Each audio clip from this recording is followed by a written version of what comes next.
and we're talking to Paola Sartoretto now from Karlstad University of Sweden, and she was giving great examples of rural Occupy movements, which and how they relate to urban Occupy movements, and what are the differences of media coverage in both. So would you like to tell me a little bit more about the practices in rural Occupy movements and elaborate more on the example that you gave? Yeah, there are some differences. I think the main difference is the people who occupy rural areas, they are not the kind of educated middle class young people very used to all kinds of technologies. These are poor people living in the outskirts of Brazil, so this is one big difference.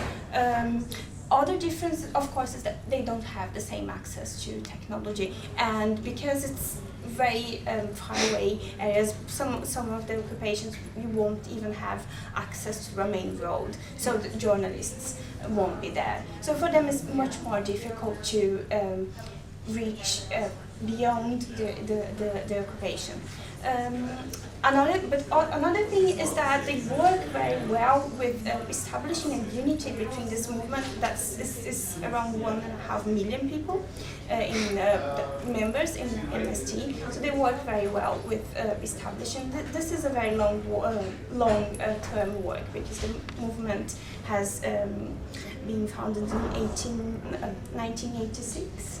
So it's a long-term work of creating unity and a shared identity.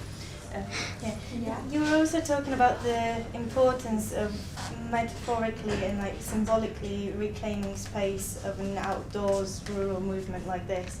Could you talk a little bit more about this as well? Yeah, the MST, they occupy rural areas that are not used in Brazil. There are people who own really large extensions of land in Brazil, the size of Switzerland, for instance, that is not used because they want to speculate in the market, buy and sell the land. So MST, the vision of the movement is that whatever land that exists should be used and should give jobs to people, and people should be able to produce and sell. So it's a very, as opposed to this symbolically occupying and creating like a shared public space in what is now like very privatized squares in big cities. This is like, it's the same, kind of the same principle, but they want materially to own that land and to be able to produce in that land. So it's a different way to go.